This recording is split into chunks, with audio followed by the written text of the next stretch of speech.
We are going to start off with our first speaker. Okay. We have Susie Theroux up first. I did print out a speaker and presentation index if everyone wants to read the bio of each speaker that does come up. That information is there for you to read. I'm Susie Theroux. I'm a senior scientist with SCORP, and it is my pleasure to be kicking off our DNA and molecular methods section. So with this introductory talk, I have two key goals. One of them is to kind of set the stage for the next couple of talks that we'll be hearing and give a little bit of a review of what eDNA is and what some of the molecular methods are that we're using for biomonitoring and bioassessment. And then also talk a little bit about a workshop that we recently held at SCORP in Southern California, the second national workshop on marine eDNA, and some of the key outcomes of that meeting, which while it was a marine focus meeting, really have relevance for a lot of different aquatic and beyond sciences for how we use molecular methods for broad scale biomonitoring and bioassessment. Okay, so like I said, I want to jump right into it and lay a foundation of what environmental DNA is, or what we're talking about when we talk about eDNA. And so, in its most broad sense, environmental DNA is DNA that can be extracted from any environmental sample, and then without first isolating any of the organisms that we're interested in surveying. So a lot of times we're doing eDNA monitoring and we're sampling water, and we're looking at the species and their DNA that are present there. We can also be sampling soil, even the air, and biofilms. And so for a lot of the applications that you'll be hearing about in this morning session, we're looking at either aquatic DNA, so this is DNA that's been shed from organisms, maybe their skin cells, maybe their mucus or saliva or feces, and that DNA ends up in the water column where then we can capture it. We also use it a lot for algal bioassessment, so these are the benthic biofilms that we're frequently sampling in stream environments, and you can even be looking at bulk samples for benthic macroinvertebrates and beyond. So really great way to capture a lot of different organisms all with these environmental samples. Okay, so what are the key drivers for turning towards environmental DNA methods?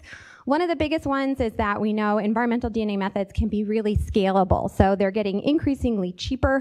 We can sample them fairly easily and quickly. We can get data turnaround times that are on the matter of days to weeks, as opposed to sometimes months that it might take for some of our traditional morphotaxonomic approaches. And we can also be looking at multiple species all at one time. So when we're collecting one of those water eDNA samples, we can be sequencing it for bacteria and algae and fish populations all together. So really getting some of these multi-trophic assessments that maybe we didn't have an option of doing before. Additionally, using eDNA-based approaches, they can be really sensitive. So we can be detecting organisms when they're in really low abundance, and that can be really powerful when we're looking at something like human pathogens or harmful algal blooms, and we want to be identifying those organisms early rather than later. Also, when we have organisms that might have cryptic morphologies or are part of cryptic species complexes, and we have difficulty discriminating between two closely related species, we can turn to DNA methods to be able to resolve some of those closely related taxa. And lastly, as I said, the sampling is pretty straightforward. Oftentimes, if we're going out and collecting a water eDNA sample, it's literally just an extra liter of water that we're filtering down. But more so, it can be very non-invasive and non-destructive. So for some organisms that might be sensitive, we can be surveying them even when they're not present in the area where we're sampling. So you don't necessarily have to be in the right place at the right time in order to capture the DNA of these organisms and be able to make inferences about their habitat or their biological condition. Okay, so some of the most common applications of DNA-based methods are shown here. What you'll hear about this morning as well, talking about how we use DNA-based approaches for harmful algal bloom monitoring. Looking at invasive and endangered species is really popular approach. As I said, we can be looking at food webs or biodiversity, again, because we can do these multi-trophic assessments where we're looking at multiple different types of phyla all at one time. Also, there are increasing options for doing remote sampling, so collecting higher spatial and temporal resolution sampling with some of these automated eDNA collection methods. And lastly, using a DNA-based approach to better understand whole biological communities and how they might respond to climate change or ocean acidification. And some of these long-term data sets are allowing us to really tease apart some of the changes in those biological communities over time. Okay, so some of the upcoming talks in this session we'll be hearing about targeted species monitoring. So when we're talking about this, we're usually using really species-specific approaches to better understand where species might be, even how concentrated its DNA might be in one of our water samples. And these approaches are really useful for doing invasive and endangered species monitoring. In particular, California Department of Water Resources has been advancing some of these super sensitive approaches for looking for delta smelt, which obviously can be really difficult to detect a species in really low abundance.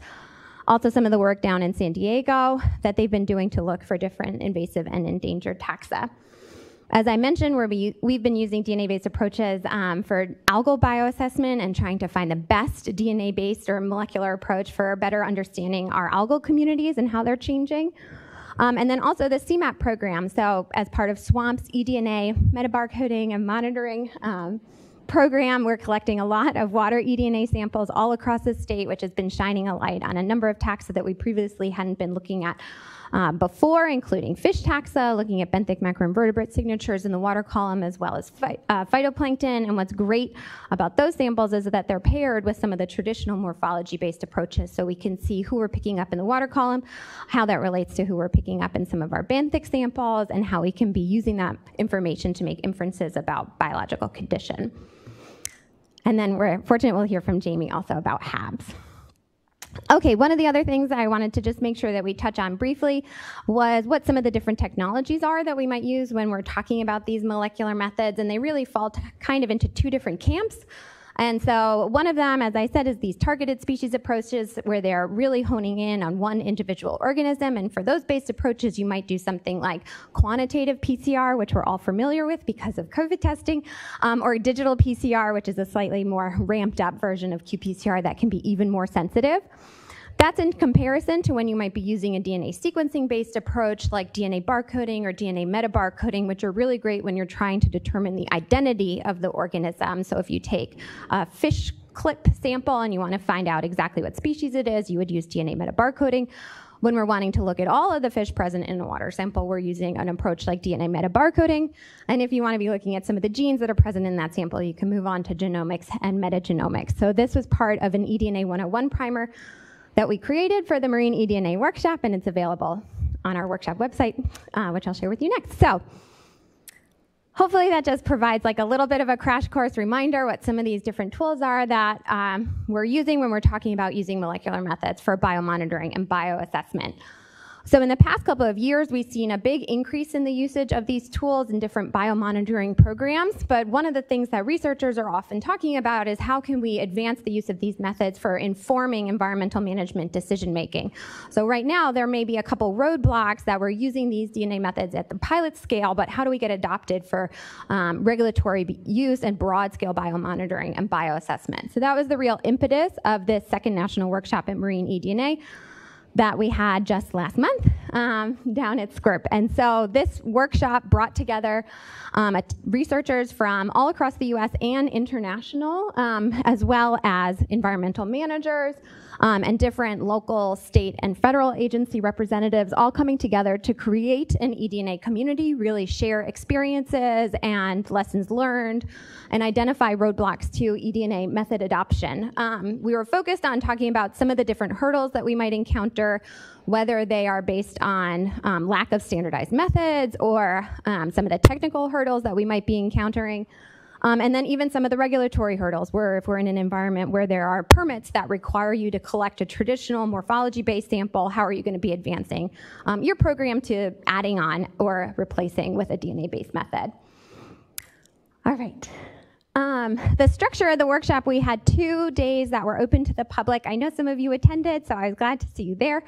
Our first day was what we called our training day, and so like that little crash course that I just gave you, it was really oriented towards familiarizing everybody with what the options are when it comes to using eDNA-based methods, what some of their strengths and limitations are, and all the different applications, whether that's for marine mammal monitoring or fisheries stock assessment or harmful algal bloom monitoring.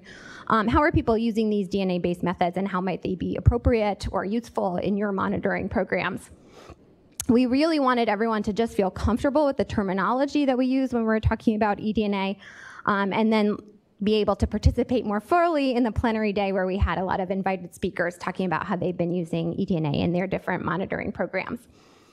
So then the second day was our plenary day. It looked a little bit more like a traditional science conference, where in the morning we had talks that were focused on all of those different eDNA applications. And then in the afternoon, we had a panel discussion with some local, state, and federal agency representatives talking about, again, where their different agency programs are when it comes to eDNA method adoption, and where they see some of those key roadblocks are and what some of the next steps should be. So I'll just say all the recordings and presentation materials from that workshop are available on the website, so you can go there and watch those or download those at your leisure. One of the other things I wanted to highlight from our plenary day was it kicked off with a welcome talk by Dr. Jayme Lipchenko, and she's the Deputy Director for Climate and Environment at the White House Office of Science and Technology Policy. And why it was valuable to have her here was it really showcased that there's a federal momentum towards adopting these eDNA-based methods for various monitoring programs and for informing management activity, and that there really is a role for eDNA in ocean conservation science. So she asked us to report back to her on the outcomes of the workshop, and really that we're addressing what some of those key needs are for moving eDNA into broad-scale monitoring and management decision-making. So it was just nice to have that influence from someone at the federal level acknowledging how important these molecular tools are for better protecting our environment. Okay, as I had mentioned, we had a roundtable discussion from different local, state, and federal agency representatives. That was in the afternoon of our plenary day. And the folks that were on this roundtable were asked the question, what are some of the key hurdles to method adoption? And out of that discussion and some of the discussions that followed in the two breakout sessions that we had in the subsequent days, there were three key areas that were identified as being the biggest areas of roadblocks for eDNA method adoption moving forward. So I'll dive into each of these on the next couple of slides. But they really focused on the lack of standardized methods for eDNA sample collection and processing, a lack of communication between researchers and managers, and then also a lack of a national strategy. So how can we be bringing together a bunch of these disparate efforts that are all focused on DNA method adoption? So when we talk about DNA method standardization, as some of you are aware through the Molecular Methods Workgroup that we have here in California, we're often trying to come up with best practices or recommended protocols for collecting and then processing and then analyzing these eDNA methods.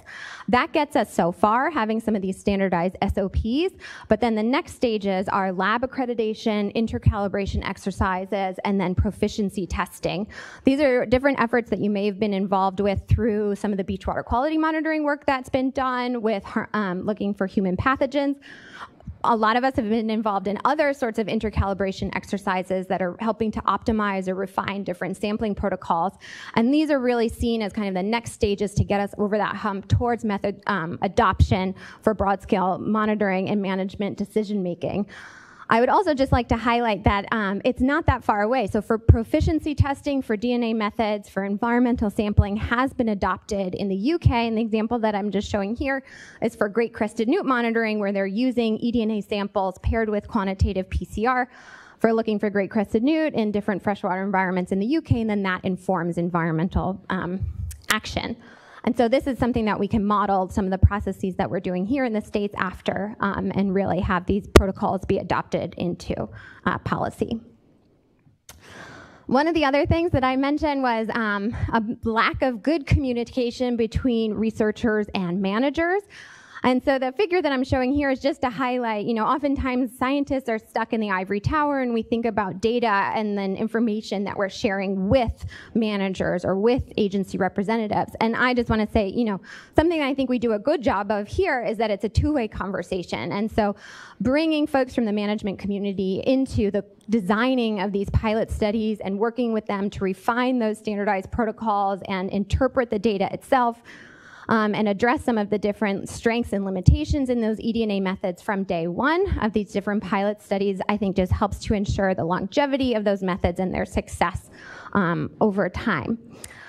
I would also say that one of the things we do as scientists is highlight where the needs are in the research and what we haven't yet perfected, but always just remembering that no method is perfect. eDNA is no different in this way, and that there are a number of different ways that we can be using these molecular tools now that are important and timely, especially when we're looking at biodiversity losses and global climate change.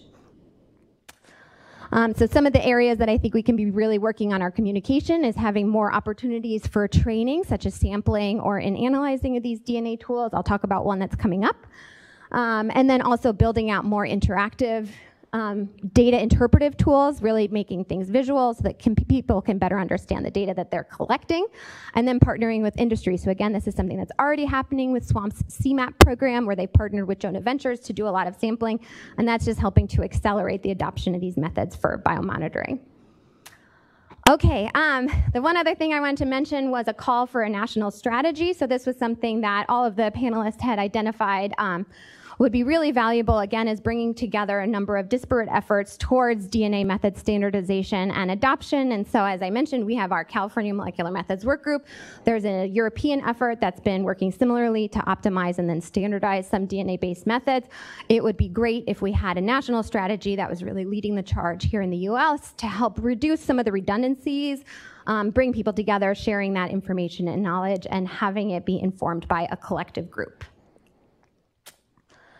Okay, the last thing I just wanted to mention was that California really has become a leader in advancing these molecular methods for biomonitoring. A lot of this is because, as I said, we do a really good job of having researchers work together with managers and be co-designing a lot of our pilot studies and how that can all help inform the eventual adoption of these methods for management decision making. I think that it's been great to work with a number of you through the Molecular Methods Workgroup, and if this is something that sounds like you'd like to be involved in, please just let me know. And I think the session that we have this morning will help highlight how we're all working together between the researchers and the managers to pilot these methods and get them adopted at broad scale.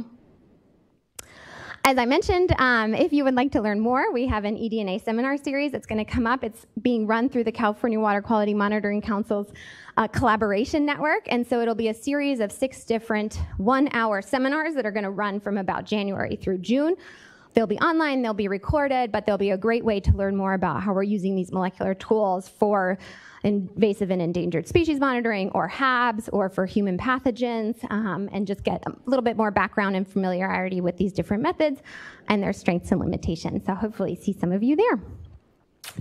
So with that, I'll just close by saying, these eDNA methods have been rapidly expanding our capacity for monitoring biological communities, and by working together, co-designing these projects, I think we'll see really broad-scale adoption and be able to really optimize our sampling protocols to benefit our different monitoring programs. That's it. Thanks.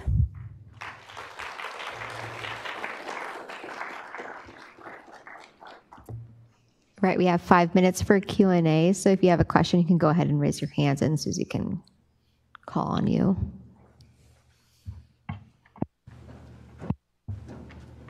Jesse.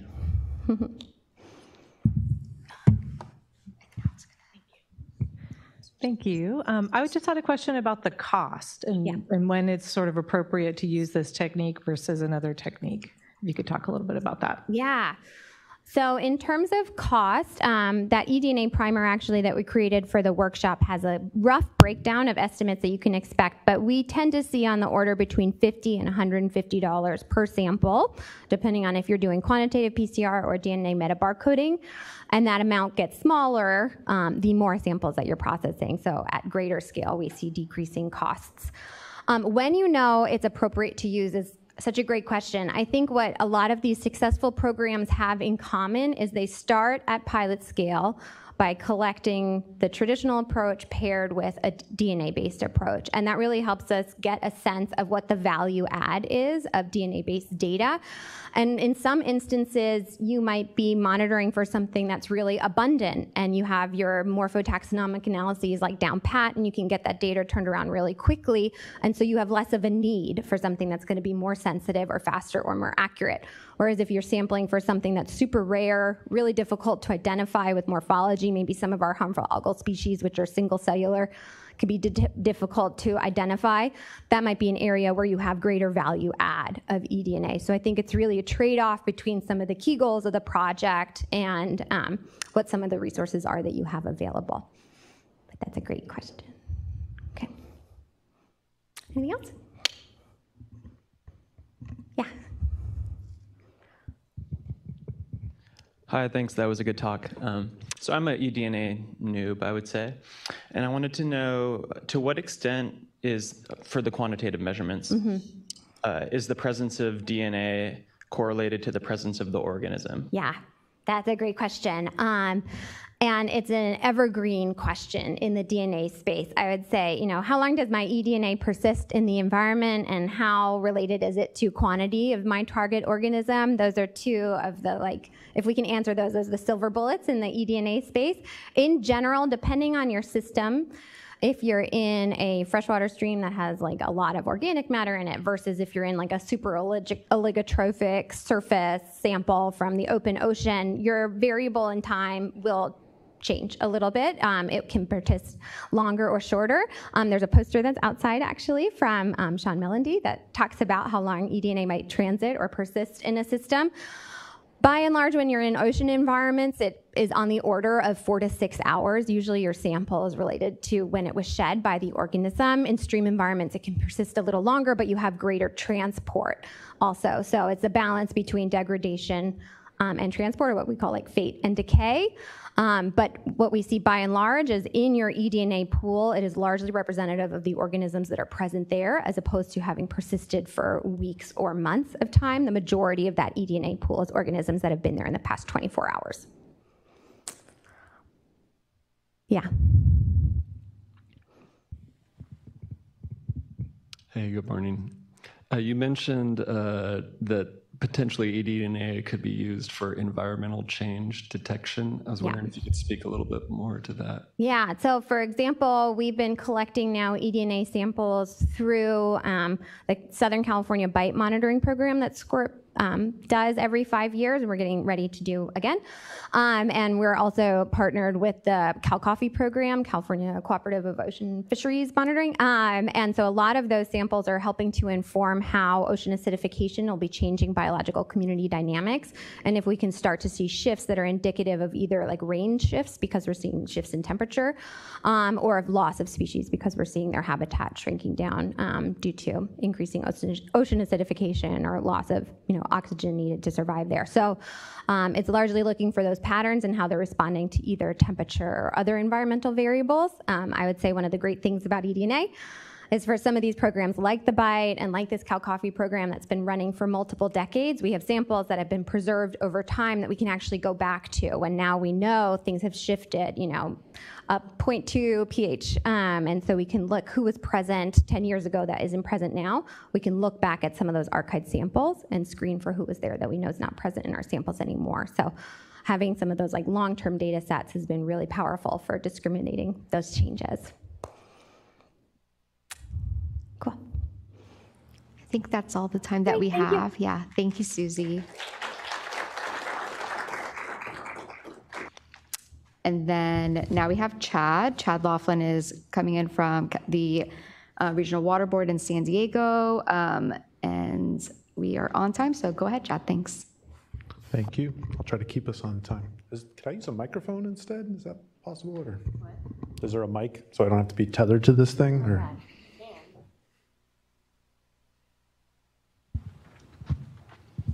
You can walk the aisles, you can...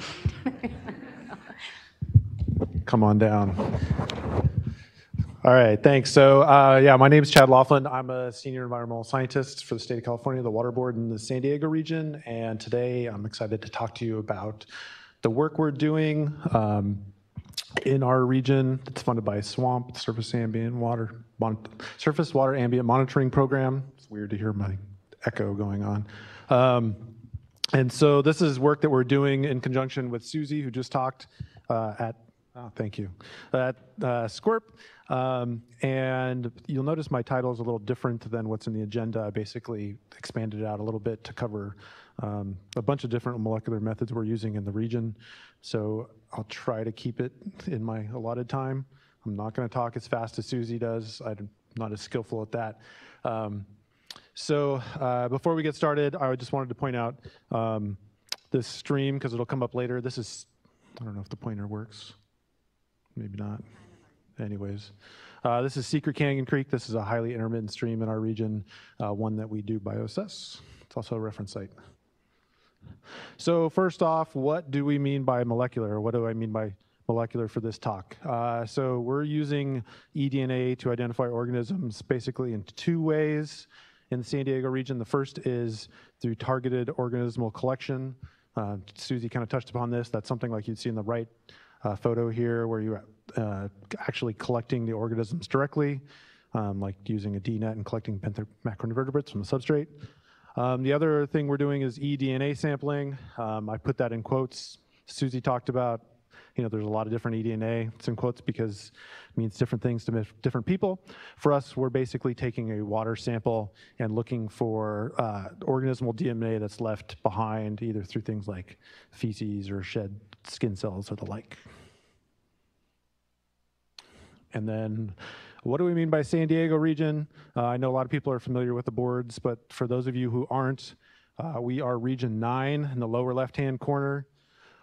We basically, our jurisdiction among the 9 water boards, we run from the US-Mexico border all the way up to Southern Orange County, Southwest Riverside County, all the coastally draining watersheds. So anything that drains towards the desert side is not in our region. I put up this figure because even though we're a smaller region, we are a biodiversity hotspot. We have a lot of native species, or pretty high native species richness within the region, and we do stream bioassessment to protect and restore the biological integrity of streams within our region, which is directly related. So what do I mean by stream bioassessment? I know it's probably pretty straightforward to a lot of folks here, but we are doing bioassessment using the standardized state of California protocols. We're collecting benthic macroinvertebrates, or BMI, and benthic algae. We're also doing water chemistry sampling at each site, sometimes sediment, and physical habitat. So today I'm going to talk to you about how we're using molecular methods specifically for benthic algae that we collect, and then also how we're, as part of our water chemistry, we're doing an add-on by collecting eDNA samples. So just an overview of stream bioassessment within our region. There's been a lot of bioassessment done. Somewhere over 1,500 samples from over 500 sites and counting. And that includes not only sampling that's done by the state of California, but also other entities like the Stormwater Monitoring Coalition, other regulated dischargers, and also citizen science monitoring groups. This bioassessment sampling occurs annually, both permitted and by the state of California. And it includes benthic algae. So for benthic algae, we're directly collecting things like cyanobacteria, diatoms, and soft algae from the benthos. Right now, we're sending those to labs for traditional morphological identification, so we can calculate algal stream condition index scores, or ASCII scores, ASCI scores.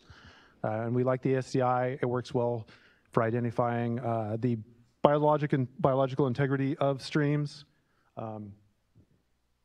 It's sensitive to pollutants like nutrients. However, there are some challenges with the ASCI and the traditional morphology. I put these in the lower left. Small challenges. So it's not cheap to do traditional morphology. It's a pretty extensive process. It's roughly $1,500 a sample. There's pretty limited lab capacity. Not a lot of folks do it. And there's some not so fun chemicals associated with it that you have to use in the lab or the field, like formalin and glutaraldehyde. So when people talk about molecular, Susie talked about it. They talk about better, faster, cheaper. We're also looking at safer too. But for our algae, we use Cal State San Marcos Rosalina, who's great. She's also does a lot of research in algae. So by transitioning to a molecular approach, we're hoping that opens up more research opportunities for some of the novel California taxa to look at stressor response and things like that. So back in 2020, we funded a pilot project to look at the feasibility of using a molecular approach for identifying cyanobacteria, softs, and diatoms. And I know it's probably kind of hard to see because we're so far away from the screen here. But basically, it's taking your algal composite and doing a split sample. One of the samples you basically run through your traditional morphological process. The other one you do a DNA process. Basically get your taxonomic results side by side, compare them and see if the traditional ASCII or algal stream condition index would work using a molecular approach. And so for this pilot, we had 90 sites across California and a variety of different sites reference intermediate stress, high activity stress type sites. And you can notice it's sites not in the San Diego region were included too. So it wasn't just us doing the collection. So thanks to all the partners out there who spent the time either in the lab or on the back of the tailgate here, like shown here, doing some extra filtering to run these samples. And here are the results for people who like ovals and circles. These are the results by primer set for the molecular IDs versus traditional morphology. And I'm not going to walk through this whole thing. We have species and genus. I'm just going to kind of highlight one of them and talk about it. So let's pick species for soft-bodied algae. You can see there were two eukaryotic primer sets that were run, 18SV4 and 18SV9, I think they're called. And you can see that the traditional morphology identified 314 species, and the various primers identified less. Interestingly, not a lot of overlap, which was kind of unexpected. So some people might look at these results and say, oh, this is not good. Some people might say not bad. I actually think it's really interesting because it basically tells us, well, the traditional morphology using like the ASCII and the molecular approach is not going to work. But you are getting a lot of species in the molecular that you're not picking up using traditional. So we see a lot of value in this. And so we funded basically going down the path of doing a specifically molecular algal stream condition index, or like an M-ASCII. So our next steps for that are multiple for this process, and I bolded a couple. I should mention that if we go back here, one of the reasons probably for the difference between the morphology and the molecular basis is not a lot of people are adding to the DNA library for algae. I guess it's not all that fun to isolate individual algal species and then run the DNA for them. So not a lot of people doing that in their spare time. I don't know why. So our next steps are basically improving the DNA reference sequence libraries. But really, I bolded these two here. We want to really generate trait attribute information for the newly detected algal species. We think this is important for stressor ID and for index development. That's kind of also linked to the reference sequence. And we're basically exploring the development of potentially a taxonomy-free approach that uses something like OTUs to develop an M-ASCII. And you can do that based on ecological gradients and also stressor gradients. I'm kind of in favor of a hybrid approach where we can use some of the species we identify in molecular algae that we can get some trait attribute information, or it's already out there, along with a taxonomy-free approach together. And so far we have, I want to say it's about 200 or so more sites. Is that right, Susie? 200 or so sites with paired morphological and molecular. So it's 200 and counting. So moving on, I'm going to talk about eDNA and what we're doing in our region. So for eDNA, like I said, we're doing it associated with our water chemistry.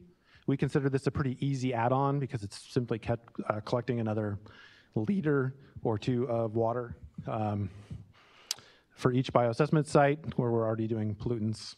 So it's pretty easy to just do some additional collection. And so we're really doing three eDNA type of analysis. That's our bioassessment sites, which are shown here. We're doing some microbial source tracking work. So we're trying to do example is HF183 sampling at all of our bioassessment sites. We're doing species presence and absence. and that is using digital droplet PCR and species-specific probes and to do barcoding to look at basically the presence of species. We're not quantitating the number of species or anything like that. And I'll talk about that more in a minute. And this year we started using the Jonah Ventures kits, which are metabarcoding.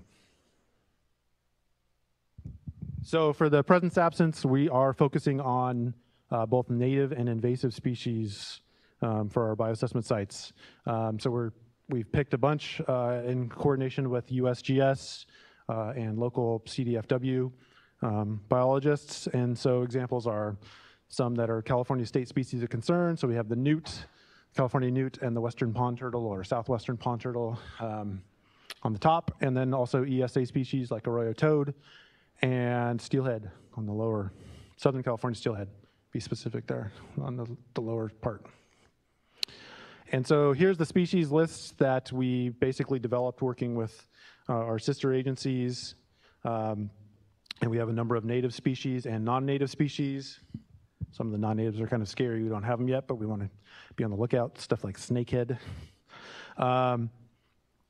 And I should mention that we've been working with SQUIRP because there are existing probes, individual probes available for a number of these species, but a lot had no existing probes, and some of them were actually not public, which is kind of a concern from an eDNA perspective. So creating public probes. So why eDNA? Well, let me go back one. So I put presence absence here. It really should just be presence. We're not trying to prove an absence. It's really hard. In talking to our sister agencies, we're really interested in actually just documenting potential presence. And the reason is we do bioassessment all over the place. Most of the agencies that we coordinate and work with when we choose bioassessment sites or just in general monitoring, like CDFW, they do very high intensity surveys for species, basically looking at core populations and those population dynamics.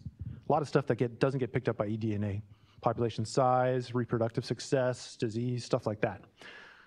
We end up sampling a lot of habitat that they would consider marginal. They just don't get to, but it's useful information both for us and them to try to determine if there's presence of a species. And so I'll give you kind of an illustrated use. I guess this is hard to see based on the screen size and how far away we are, but you're going to hear about this talk later on from SQUIRP. We're working with USGS and SQUIRP to develop an arroyo toad model. And it's hard to see, but you can see the green. This is basically Pine Valley Creek area in San Diego County, southern San Diego County. And basically, this is a probability of occurrence model that's being developed.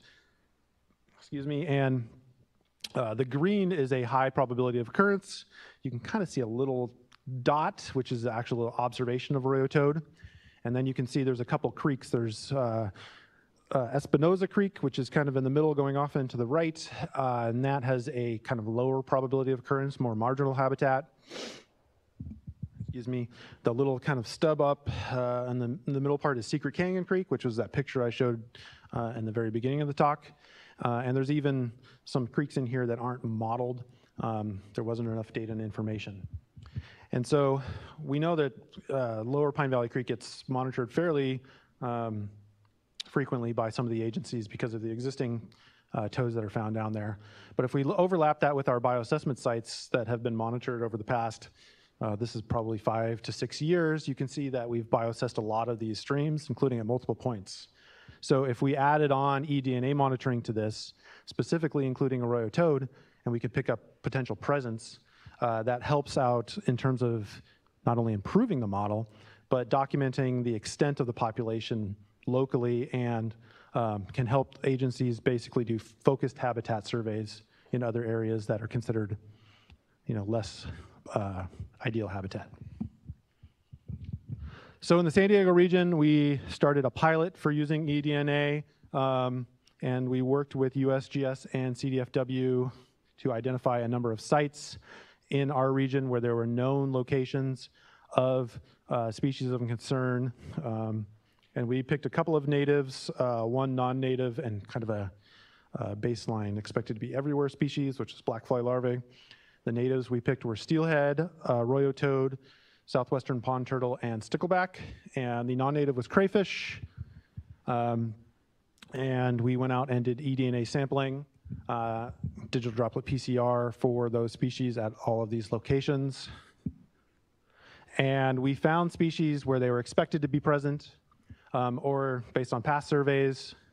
We found, let me back up. We found all the native species where they were expected to be present, or they were previously, based on past surveys, or they were actually documented as present when we went out and did bioassessment at the sites. So an example would be, you can see them here, there's a bunch of arroyo toad tadpoles. This is upstream of one of the sampling locations for arroyo toad. We got positive gene copies for arroyo toad at that site. We did have some unexpected things that happened. We detected crayfish everywhere, with the exception of one site.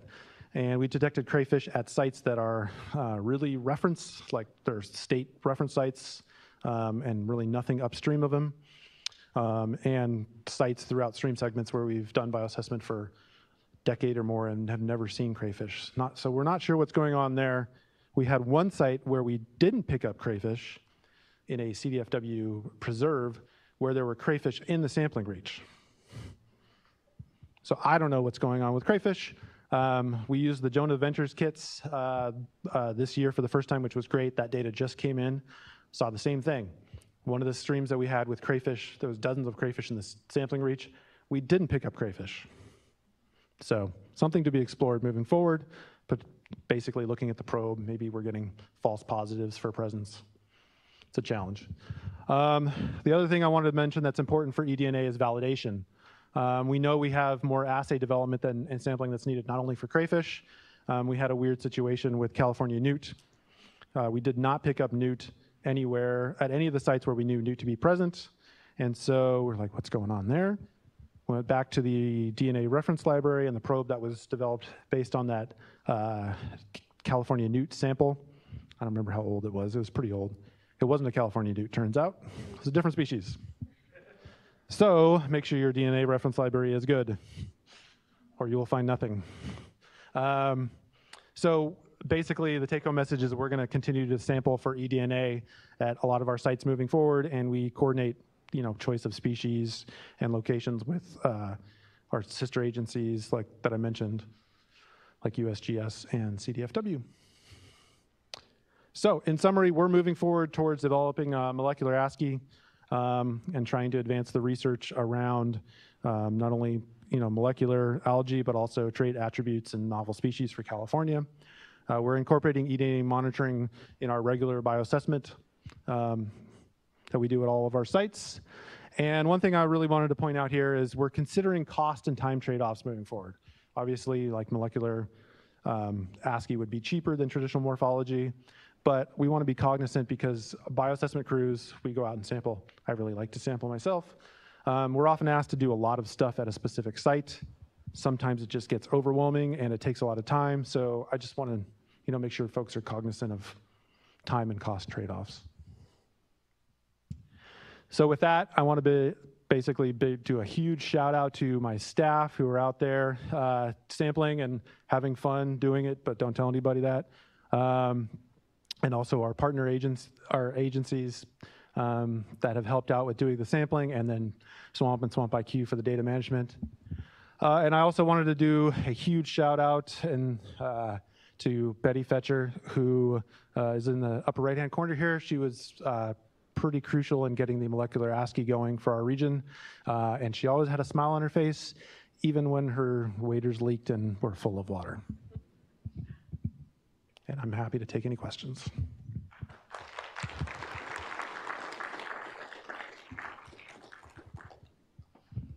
Rafi. Do you think it would be practical for there to be like maybe a standard?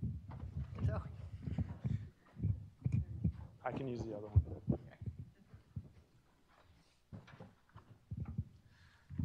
Hey, do you think it would be practical for the state to have like maybe a standard set of primers or vertebrates to target for eDNA monitoring to use statewide?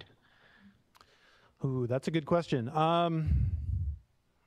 I think that there's such a big diversity in species in the state, it'd probably be difficult, but I could see a lot of value in, always monitoring something that was like critical concern, like New Zealand mud snail, for example.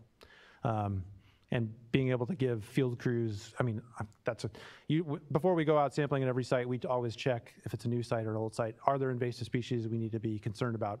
We always do decon, of course, but being able to look at those invasive populations would be really ideal.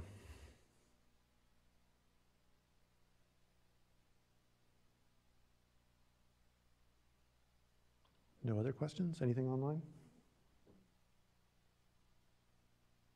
Yeah.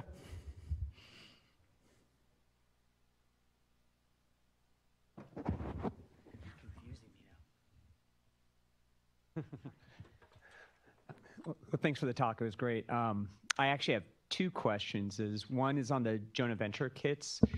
What did they add beyond the presence-absence testing that you guys were doing already? That was question number one. Yeah, sure. So the Jonah Ventures kits are metabar coding, so they're basically looking at a wide range of species across, multiple trophic levels, potentially from bacteria to your higher trophic organisms. So they're really more getting at diversity, right? I mean, like all of the eDNA sampling, if it's not in the reference library, it can be an issue, but it does give you an idea of the overall community. Okay, thank you. The second question is for some of these markers, can they be found in scat as well? So you talked about crayfish being everywhere, and that was my thought. It's like, is it getting dispersed? And is it robust enough to survive a digestive process? Are raccoons like mobile eDNA transport mechanisms? Yeah, so eDNA can be potentially transported in scat. We don't really know how much and how likely. I mean, imagine we got a lot of degradation, so something to pursue. I don't know, Susie might have more to add.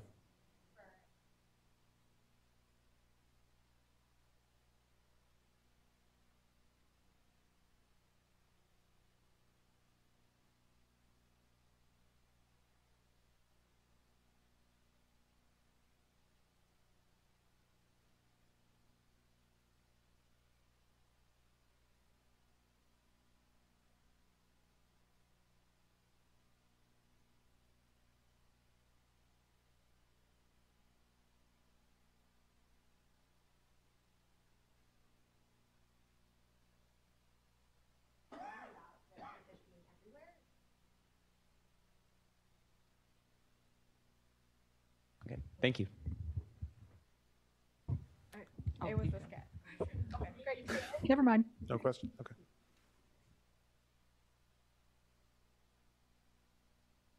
Hey, Chad, you mentioned generating trait attribute information. What would that look like?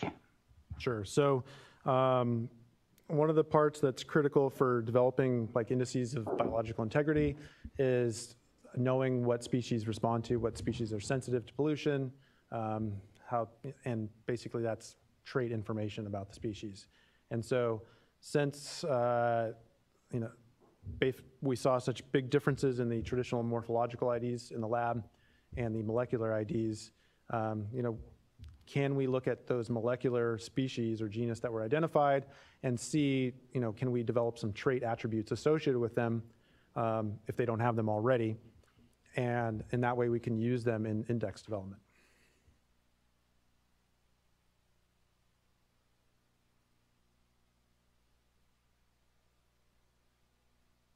Good? All right.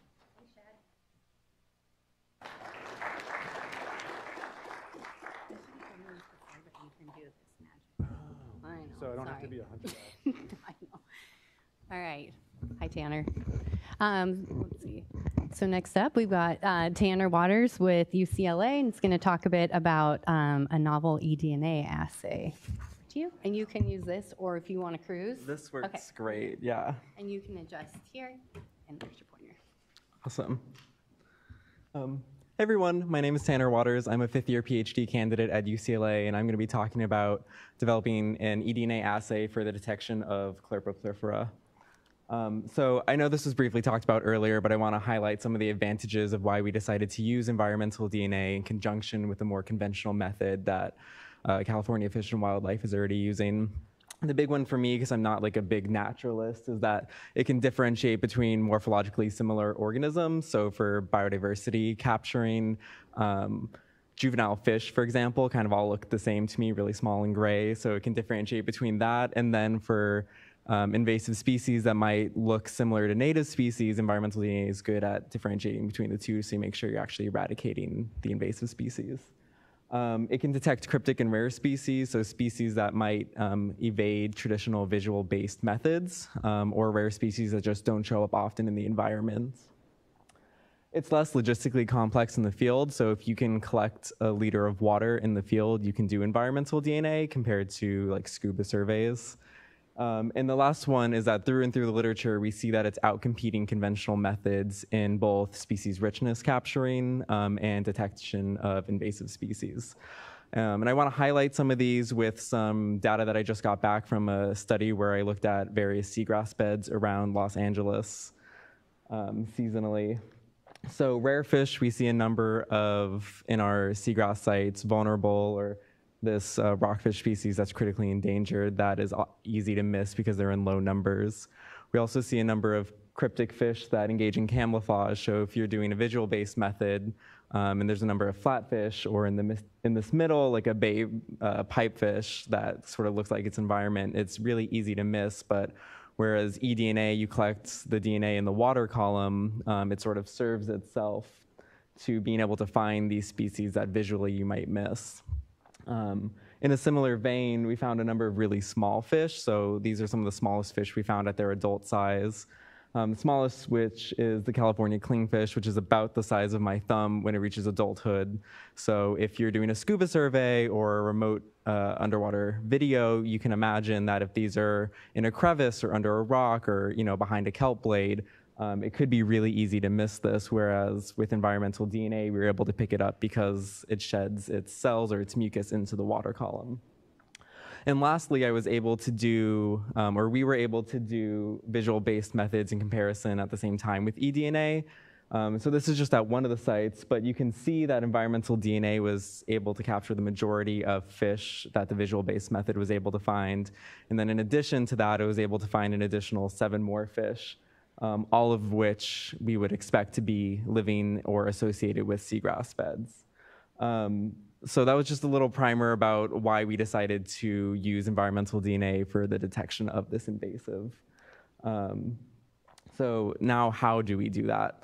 Caulerpa is a genus of macroalgae, which consists of about 75-ish species, none of which are native in California. In 2000, Caulerpa taxifolia was found in San Diego County and Orange County, and it took roughly 6 years and $7 million to fully eradicate it once it was found. And nearly 20 years later, we see Caulerpa prolifera in Newport Bay. And this was particularly of worry for us because this was the first positive ID of this invasive on the west coast of the United States. And what makes it so invasive is that because it's an algae, any part of it that breaks off, even like a small, tiny part of the tip, will roll and replant itself and grow a full new algae from that. So it's incredibly invasive, and compared to taxifolia, which we saw 20 years ago, prolifera has lower light. It needs lower light and can grow deeper, so the possible habitat range of this invasive is larger. You can see in this picture, hopefully, the red arrows are pointing at Caulerpa prolifera, and although it's an algae, it does very much mimic like a marine plant, so it grows about 6 to 8 inches and it looks like a blade. So in Newport Bay, there's a lot of Zostera seagrass that's around there, and it grows fairly dense, so trying to eradicate an invasive, you really have to sort of sift through the plants to try to find something that looks very similar to a plant. So how did we create the assay? Environmental DNA, the idea is that plants, just like you and I shed skin cells, plants and animals do into the environment. And so you go to a location of interest. For us, it's Newport. And you collect water, and then you filter out any free-floating cells or DNA that's in the water.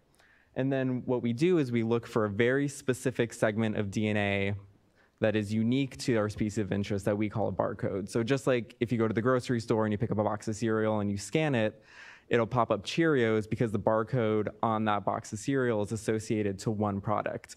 We very similarly look for a barcode or a DNA segment that we make that is unique to just one species. So when we're doing our assay, if it's positive, we know that that assay must be positive for the invasive species we're looking for. So like I said, we wanted to do this as sort of a second method for California Fish and Wildlife to be using while they're looking for this invasive. So if we're adding on more things for people to do, we want to make sure that it's worth doing. So the first thing is we want ease of use. And luckily for environmental DNA, like many others have said, if you can collect some water, you can do environmental DNA. So in the field, while they're doing scuba surveys, throwing transects, looking at quadrants, collecting just a couple extra liters of water, we're able to do this eDNA. So it's easy to use.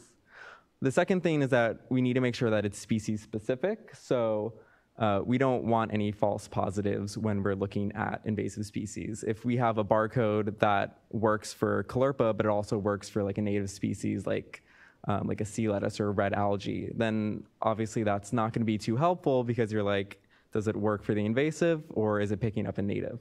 So what we do is we create a primer and probe set for quantitative PCR, and then we download all of sort of the genetic information that's online, and we put it into a software and we say, if I run my primers using PCR, spit back everything that my primers might possibly amplify. So on the computer, it does a whole bunch of PCR, and what we're able to see is that the eDNA assay we assigned, you can't really see it 100% for Caulerpa prolifera. So if our eDNA assay works and we see that it's positive, we know that it can only be Caulerpa. So great.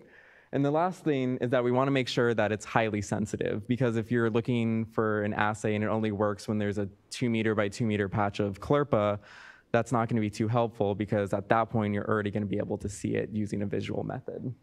And the way that we're achieving this is through digital droplet PCR. So it's quantitative PCR. Every time the machine copies your DNA, if that DNA is in your field sample, it puts a fluorescent probe into your DNA.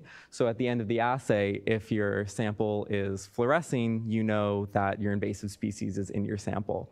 And the reason we're using digital PCR is because it can get down to 1 copy minimum. So if you're running your sample and 1 copy of DNA of your invasive is in there, droplet digital should be able to pick it up, which is a lot more sensitive than quantitative PCR, for example.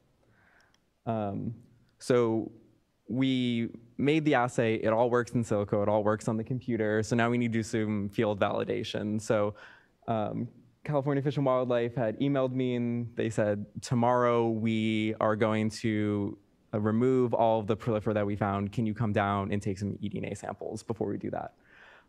So I did, and we took, starting at 0 meters, so right above the patch, 5, 10, 50, 100, and 500 meters away to try to establish some sort of spatial scale of how far Caulerpa prolifera DNA transports.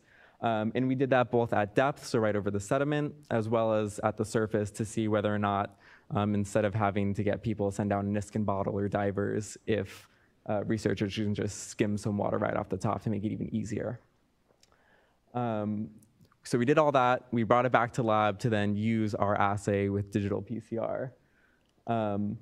And so any blue dots indicate positive occurrences of Caulerpa. So in addition to the field samples, I took tissue from the actual Caulerpa that was in the field, extracted the DNA, and we ran it on that. And you can see on the left side, on the tissue sample, looks great. That's exactly what you would hope for. The assay works on the species that we're interested in. And then if you look on the right, there aren't any blue dots for any of our field samples. So there's no measurable amplification for even the sample that was 0 meters at depth. So it was taken like centimeters away from blades of Caulerpa. So you might be asking, if it works in silico and it also works really well on the tissue, then why isn't it working in the field samples? So, we met, we sort of started discussing things, and what we're imagining is because of the really unique morphology of Caulerpa. So Caulerpa is the largest single-celled organism, or one of the largest single-celled. So the blade that's 6 to 8 inches is actually one giant cell with one cell wall that goes around the entirety of the Caulerpa. So when we're doing environmental DNA and more conventional methods, when we're looking for fish, we're looking for feces or we're looking for the mucus that it sheds. When we're looking at plants, they release cells or also gametes. When we're looking at phytoplankton, invasive phytoplankton, you can actually just collect the cells in the filter because they're so small. But because prolifera is one giant cell, it doesn't shed cells. It doesn't produce feces. It asexually reproduces, so there's no gametes. So Caulerpa prolifera, this genus of invasives, the unique morphology makes it particularly difficult for us to capture it. So to sort of test that, we're going to be doing culturing experiments. So we're going to get a bunch of prolifera. We're going to grow it in tanks, and then over the course of a couple days, we'll do multiple subsets of samples to calculate a shedding rate. Because one, if there is a shedding rate, then hopefully we can just adjust our field method, perhaps to filter more water. If we do this and we find that there is no shedding rate, if there is no DNA in the E, you can't do eDNA. So that's sort of the next steps to do that. And so I want to end with, I don't want to leave sort of a sour taste in people's mouths. Invasive species, eDNA is really sort of the next frontier for invasive species. These are just some papers that I had recently read, so I threw them on here, but I mean, there's so much more in the literature, and it does invasive. You have catfish, crayfish, you have tunicates, clams, invasive phytoplankton like this diatom. California Fish and Wildlife have been using it to monitor invasive carp since 2013. What all these papers and what additional papers in the literature show is that not only can you use eDNA for invasives, but oftentimes it does so, it has a better rate of finding invasive species, where in one of these papers they went back because they had a positive sample and they looked harder and they were like, oh, there actually is that invasive there. And that for like the crayfish, for example, they were able to make 6 primers, 3 for native species and 3 for invasive, and they were able to easily differentiate between morphologically similar crayfish, some that are native and some that are invasive. So with all that being said, hopefully we're going to be able to calculate the shedding rate if there is one of Caulerpa, so we can modify our field protocol to use it. If not, that's going to be really unfortunate, but I really want to emphasize that that is sort of a quirk of Caulerpa, that we haven't seen this in the literature before. And whenever you're sort of doing a new methodology, environmental DNA is like 10, 15 years old at this point. You're going to still be finding limitations, and it is always good to find those limitations. And even though it's unfortunate, it is good to know. So with that being said, I want to just say thank you to everyone who helped me on the project and all the various funders. And I will take questions if anyone has questions.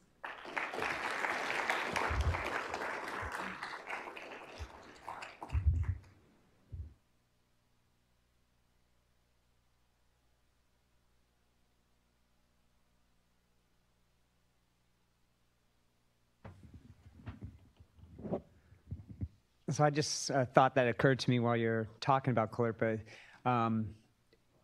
Do you guys know enough about its biology? If there's any type of species that's almost always present when you find Caulerpa that could be used as a surrogate eDNA probe? Interesting. Not that I know of. I don't know if Susie knows one. Yeah, not that I know of. But yeah, interesting to think about.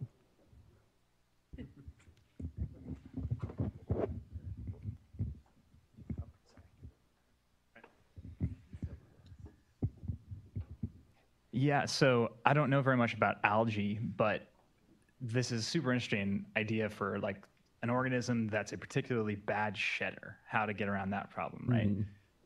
If it's in one whole cell, unicellular organism, is there like, the nucleus is not anywhere towards the periphery where it might kind of degrade? Like, do you even know that DNA, I guess that's what we're going to look at with the shedding rate experiment, but I guess my question is more about the biology of the algae. Like, what do you expect based on what you know about that it might shed anything at all? Yeah, so you could imagine if, so one thing with invasives is that compared to the eelgrass, they're not eaten as much as the native species, but like if a herbivorous fish were to sort of munch on Caulerpa, that could sort of lyse the cell and release DNA. Or it's a really high trafficked area, so there's a lot of, and it's roped off now so it doesn't spread, but a lot of anchors or swimmers. So anything that like might break the cell could release DNA. I don't know though if it produces any sort of like mucus or anything like that for us to find, but. For sure, thank you. Yeah. Might need some kind of disturbance to like get it to release. Yeah.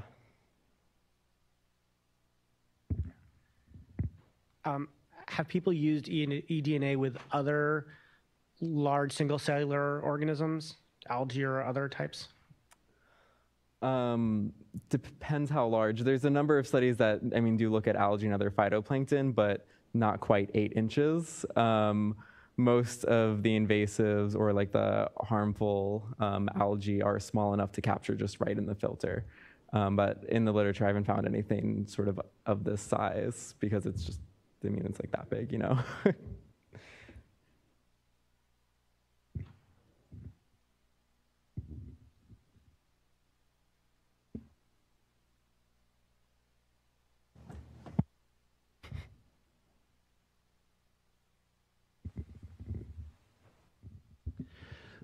So I know that some entities are requiring eDNA be used to test ballast water. And since Caulerpa spreads through fragmentation, do you think that the probe would still be good for, say, filtering out ballast water and trying to detect if there's a fragment?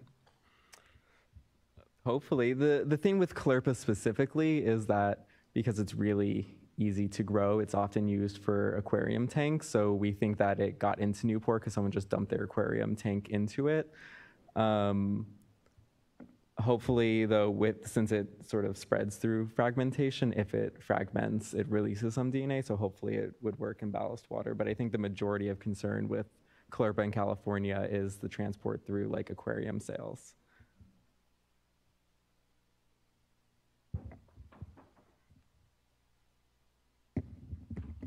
Cool. Thank you, everyone. Okay, so we're on to Jayme. I thought I saw you over there. So Jayme Smith is with SCORP, and she'll be talking about some different molecular approaches to identify and monitor cyano in some lakes in SoCal. And you can use the red, you can go here, you can adjust, and there's like, oh, wonderful. Yeah, I would love things. the red. That's okay. Sure. Corey, can we get a red microphone over Can here? we get the red? Yeah, thanks. Thank you, Allie.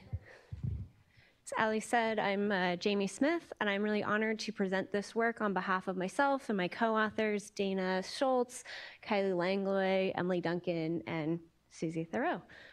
So I'm going to talk to you about harmful algal blooms and cyanobacteria. My title is, monitoring cyanobacteria.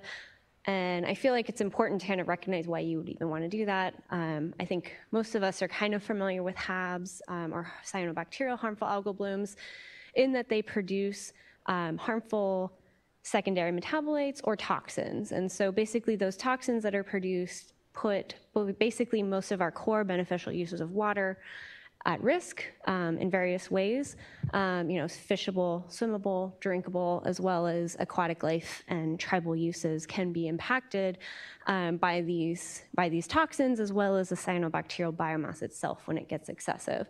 And so, you're hearing probably more and more in the news about this. It's kind of increasing reports, but it's not routinely monitored in most places. And so we don't really have the ability to kind of say, this is where we have a problem, this is where we don't. And it's hard to really quantify exactly, on a regional or statewide scale what the impacts are on beneficial uses. And one of the most important things to really answer that question is understanding the types of species and toxins that are present. Right, so if you come across a harmful algal bloom, so I'm showing a picture here of Clear Lake, and you can hopefully kind of see on the screen how the water is discolored. It looks like green paint spilled on the top. So if you were to come across a situation like that, I think there's some key questions that you would want to answer in order to address, right? What are the toxins that are present, because the cyanobacteria can make lots of different types of toxins? what are the species, because there's a lot of different types of species. Some are toxic, some are not. Which ones, if you have multiple toxic species, are making the toxins, and to kind of get at, let's not have this happen again. What are the conditions that kind of gave rise to this event? And so molecular eDNA and other types of approaches kind of within the molecular toolkit can really basically get at almost all of these directly and indirectly in ways that kind of overcome some of the traditional difficulties with monitoring harmful algal blooms. So again, sorry this is a little small, but there's a couple of key challenges when it comes to measuring and assessing cyanobacterial harmful algal blooms. I mentioned kind of that they're very diverse, so I'm kind of just showing an array here of different photographs, so it takes a lot of time and experience to be able to tell all of those apart on a species or even genre level. And so identification can be time-consuming and expensive, as Chad was kind of talking about with algae. It can be very time-consuming and slow even. The other issue with cyanobacterial harmful algal blooms is that the toxins are biologically produced, which means you can have toxins varying on scales of days, hours sometimes. And so it's not like a traditional contaminant like something like a mercury where you can go on an annual basis and say, is this place getting better or worse?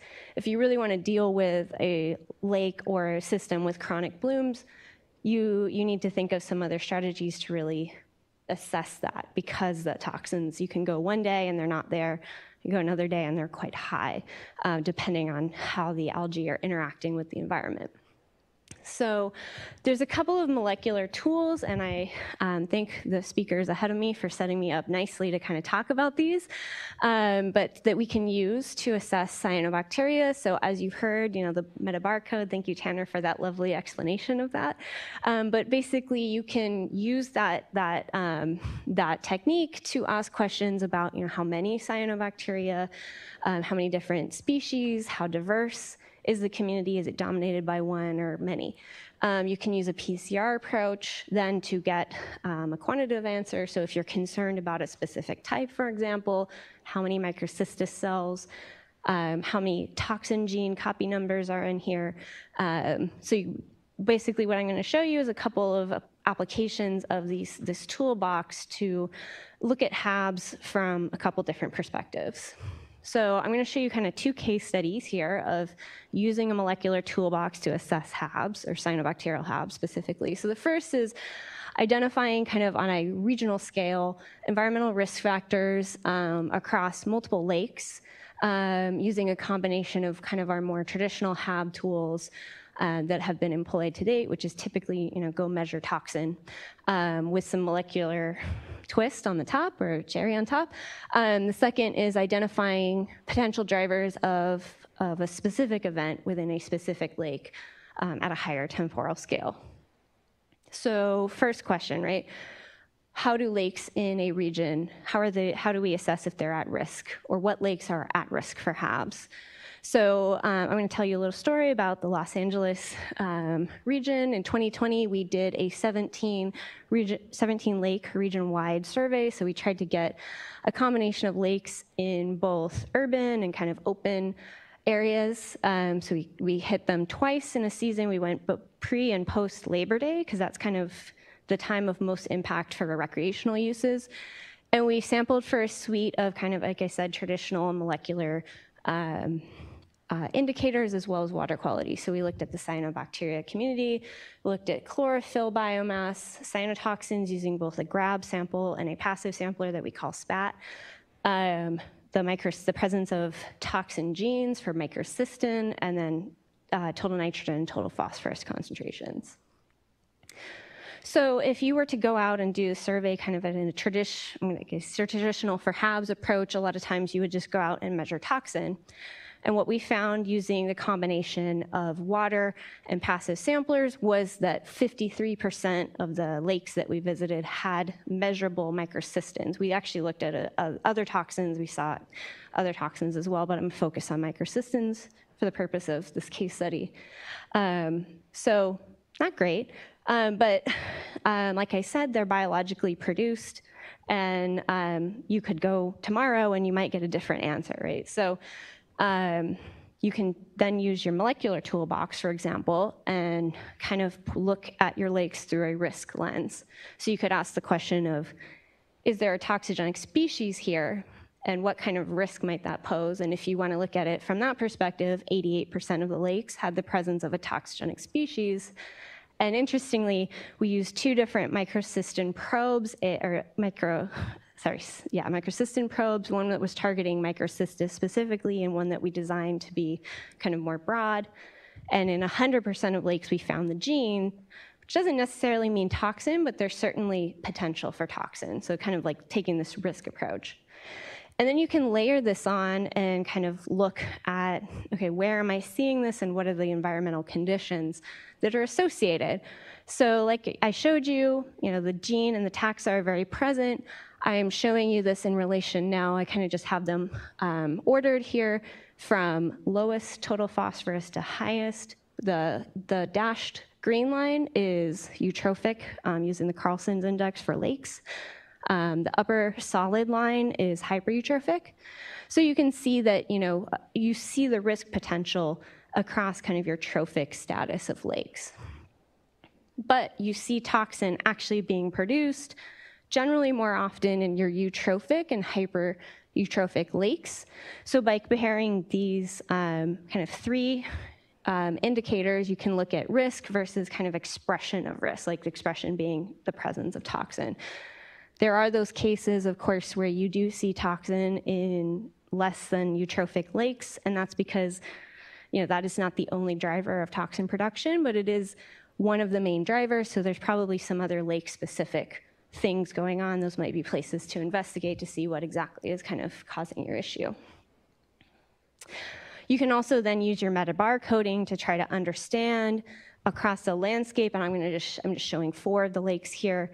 What are the species of concern, or what are the most common genre? So to orient you, and the colors aren't showing up the same way it did on my computer screen, but the blue is microcystis. So we kind of were asking the question, like, what are our most common hab taxa in the LA region area?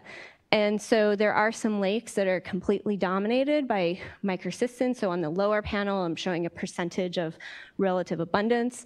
So the lakes to the left, you can see the blue is pretty dominant.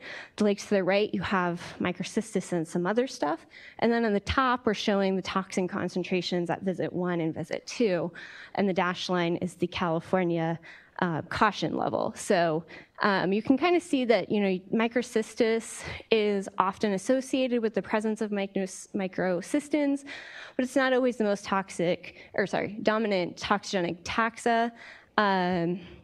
You can have others, and this is helpful because if you were to go and say, I have a very high level of microcystins, and I want to take kind of an action in this lake, it's helpful to understand which taxa are present because your management might vary because you have colonial and filamentous and nitrogen-fixing bacteria. They all kind of have different life histories. Your management approach can be more effective if you're aware of who's there and kind of unique decisions you might want to make based on those characteristics.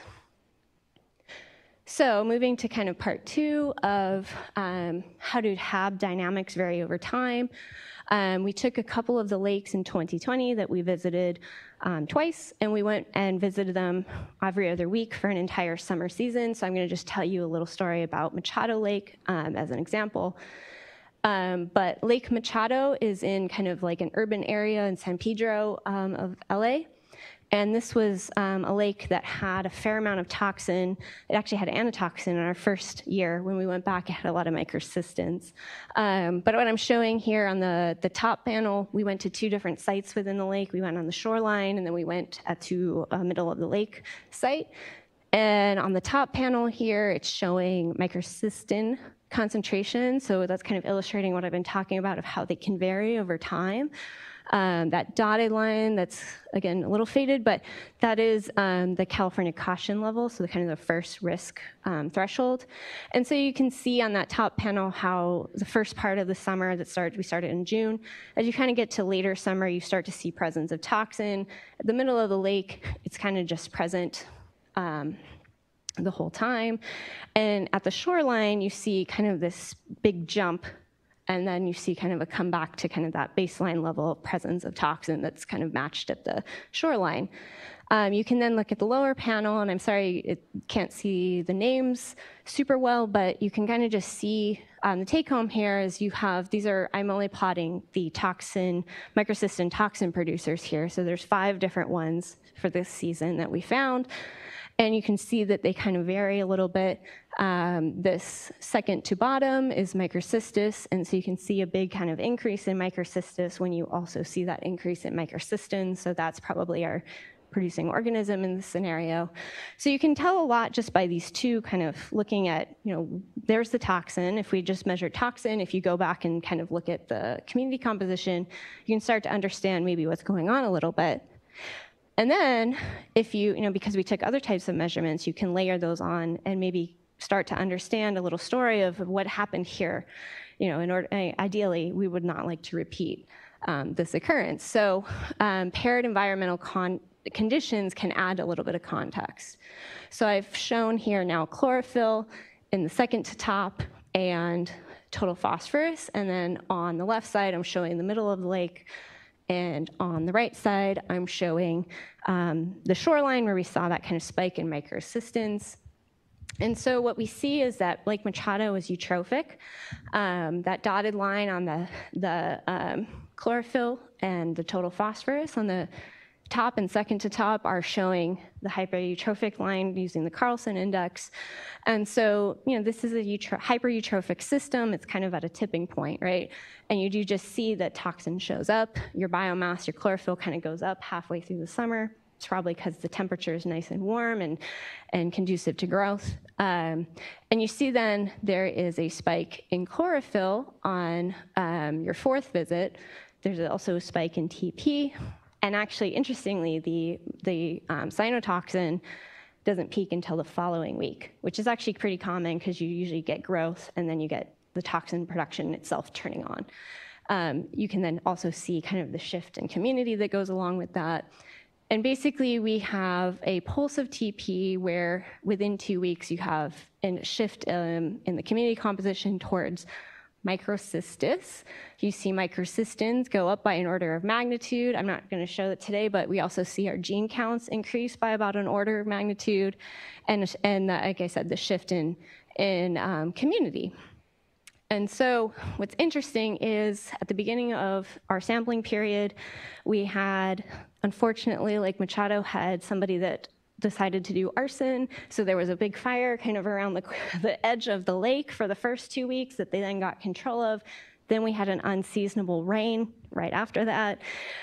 So, you can imagine that fire plus rain equals a lot of additional organic matter entering the lake. So that's probably, the rain was in week 3. That's where we see our peak in phosphorus. And then you see kind of the stimulation of the community and the shift into dominance of a toxigenic species. So again, pairing all of these things, you can start to understand exactly what it is that gave rise to that event. And this is actually a nice, neat little story. Some of the events you can't, explain so nicely like that. So to kind of wrap up, kind of 3 takeaways and kind of recommendations. Number 1, I think that molecular tools are a great kind of accessory to, just going and taking a toxin measurement. They give you a lot of additional context to understand why and what is happening that leads to the presence of the toxin. So you can identify your toxigenic species. You can make more intelligent, event kind of control management decisions if you want to go that way. You can use it on a regional scale like we did to evaluate risk versus kind of expression of risk at that exact moment. Environmental metadata can give you a lot of additional context about what's going on. So for example, I showed you in our first case study how just looking at trophic state, maybe those lakes that are in kind of a eutrophic or hypereutrophic condition, they're more at a tipping point. If you have to make some kind of decisions on where or what lakes to manage, you can kind of consider that information and help understand the difference between risk potential and risk manifestation, essentially. And lastly, sampling over space and time can improve assessment. I showed you kind of two different strategies to get at HABs. We always, as a HAB scientist, it's like measure more and more and more. But there's different ways you can design your surveys and use your toolbox to get at your specific question. So you obviously want to kind of design and consider a fit for purpose type of assessment where, again, molecular tools can really help you. And if you are able to go on repeat visits, you can often, not always, no promises, but you can often kind of understand or begin to understand what's going on in a specific lake that leads to kind of your increased risk of presence of toxin over our recreational kind of trigger health levels. So with that, thank you for your attention. I would love to take any questions.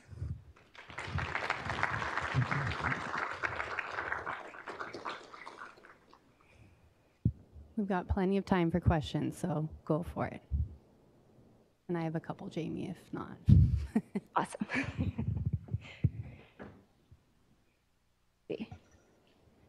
I think I'll start and then. Yeah, okay. Go ahead. So this is super interesting, and as you know, just from like SWAMP's statewide FHAB monitoring approach, something that we want to consider. But like all things monitoring statewide, our resources are small. Yes. And so a lot of the work we're doing is just in response to plume reports. And so my question is like, how do you envision that kind of reactive monitoring data that we're collecting? Can it fit into a model like this? Yeah, I think any measurements are better than no measurements at all. So I think event-based monitoring certainly has its place. We need to be responsive to the public when they report. And you could, like I said, you could do a regional survey, and we found that 53% of the lakes when we went to measure had toxin, and so you can assess in that way. I think that what you could consider is, as costs of molecular approaches go down, you might want to consider, like Chad was saying, can you add some additional indicators and then evaluate kind of value added? So I kind of showed in this case that you can add a lot of value as far as risk assessment. So if you have somebody going out to grab a toxin sample, maybe grab an extra liter of water and process or metabar coding, for example, to understand who it is that might be your problem taxa and where they are, and kind of getting better, more contextual information about the HABs across on the statewide scale, which is a hard thing to tackle. Yeah, thank you for that. And then I had another question that came to mind is just over kind of the HAB season, you kind of see this shift in communities. Is it, how often do you see different taxa popping up that you wouldn't have expected in the system? Is that very common, or like that's weird when that happens? Good question. People don't look at that as much. So I think we found several taxa that were unexpected. We found a few genera that we were like, oh, that's only been in a few places, and you see a toxin that's associated that you're like, oh, well, that makes this, and so that's kind of surprising. So I think there's probably a lot of novel species. There's probably also kind of our regular issues, like I showed, I think microcystis is one of the big ones. Another thing to consider is you maybe go, you can have community interactions where if you were to go do a time course, you can see like maybe a nitrogen fixing taxa that sets up the system for a non-nitrogen toxigenic species. We see that sometimes as well. So lots of different kind of applications. Any other questions?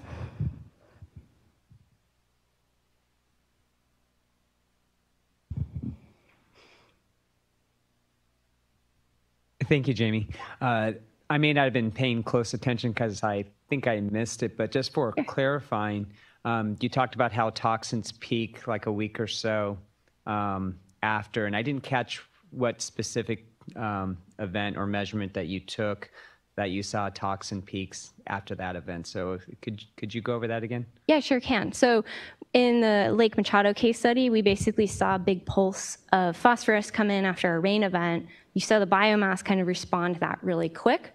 So we basically tracked that with a chlorophyll measurement, easy.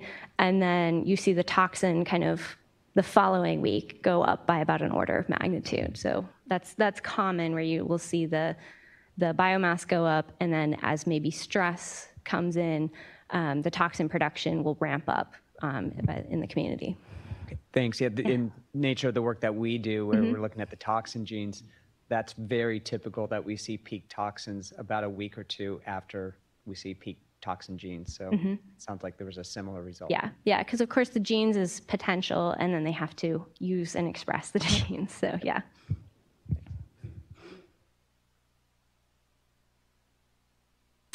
Yeah, so a lot of time in algal ecology, stress can be a lot of different things. Often you'll get a pulse of nutrients, and you'll grow a large amount of biomass, and then you start to have a limiting nutrient. So we probably grew a lot of biomass from that TP. It then was incorporated into cells, and it wasn't available anymore.